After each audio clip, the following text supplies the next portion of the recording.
have Yash Bharti, Samajwadi party national spokesperson. Thank you very much for joining us. Yash Bharti ji, मैं आपसे सीधा सवाल पूछना चाहती हूँ कि क्या नेहरू जी भी कम्युनल हैं, ऐसा आप आज कहेंगे उनके 1924 के इस लेटर के आधार पर? नहीं, जब से मोदी जी की सरकार आई है सारी गलती नेहरू जी की है और नेहरू जी को आके माफी भी मांगनी चाहिए। वो किसी ना किसी रूप में आएंगे, भारतीय जनता पार्टी उनको किसी ना किसी रूप में ले भी आएगी।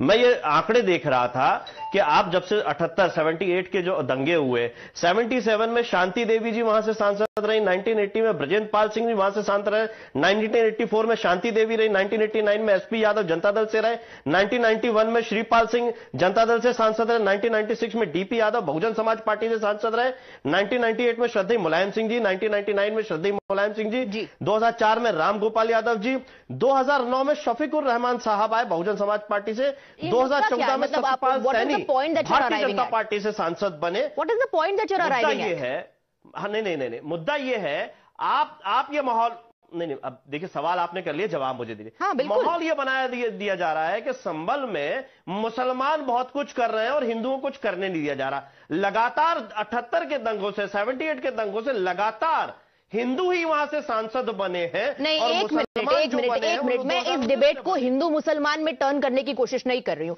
मैं आपसे जो पॉलिटिक्स हो रही है उस पर सवाल कर रही हूं। योगी आदित्यनाथ ने तो 1946, 1947 से जिक्र किया है, लेकिन इस लेटर में जवाहरलाल नेहरू 1924 की घटना की बात बता रहे हैं। मेरा सवाल आपसे है कि क्योंकि जब योगी आदित्यनाथ ने इस मुद्दे को उठाया, आपने कहा भारतीय जनता पार्टी तो समाज को बांटना चाहती है, और जब नेहरू जी इसी बात को 1924 में अपने पत्र में लिख रहे हैं, तो वही मैं आपसे पूछ रही हूं कि क्या वो भी समाज को बांटने के लिए ये बात महात्मा गांधी से कह रहे थे उस वक्त?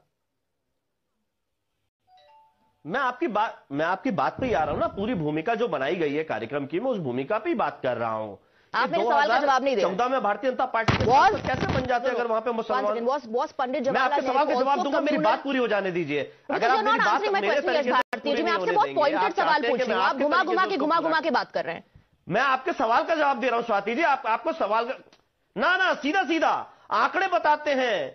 78 में अगर दंगे हुए, जिस दंगे को लेकर के संभल में राजनीति हो रही है, मैं आपसे 1924 के इस पत्र की बात कर रही हूं, आप उसका जवाब नहीं दे रहे हैं। फिर आप कह रहे हैं कि आप सीधा पॉइंट पर आ रहे हैं। सीधा पॉइंट पर आप आ ही नहीं रहे हैं। आपको सिर्फ 1978 और उसके बाद की बात करनी है। मैं आपसे कह रही हूं कि 1924 में भी जवाहरलाल नेहरू ने यह बात कही है।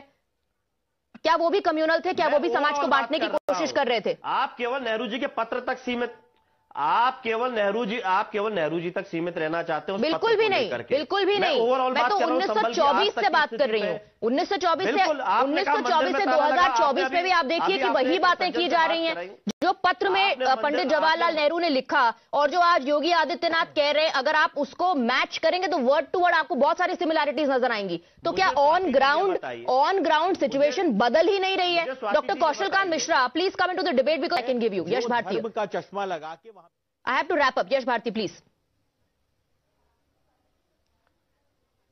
देखिए, मैंने जो आंकड़े बताए, अभी जो एक सज्जन और आपको आंकड़े बता रहे थे, आप आंकड़े सुनना। आप तो एक नेहरू जी की चिट्ठी पे बात करना चाहती हैं, तो प्रोग्राम को आप केंद्रित कर दीजिए नेहरू जी की चिट्ठी पे। नेहरू जी की चिट्ठी के साथ तो जुड़ा हुआ है ना। जब आप एक संबल की बात करते हैं तो एक संबल में नेहरू जी की चिट्ठी केवल नहीं आती ना, तो फिर उसमें 1978 की बात भी आती है। आज का जो मुद्दा है वो भी उसमें आ जाता है। यश भारती जी, मुझे डिबेट रैप करना है, लेकिन मेरा सवाल पूछ करके मैं डिबेट रैप करना चाहती हूँ वो ये, that everyone who doubted, will they end their denial, especially after what has come to fore today, the 1924 letter of Pandit Jawaharlal Nehru, where he has said Hindus are the aggrieved part.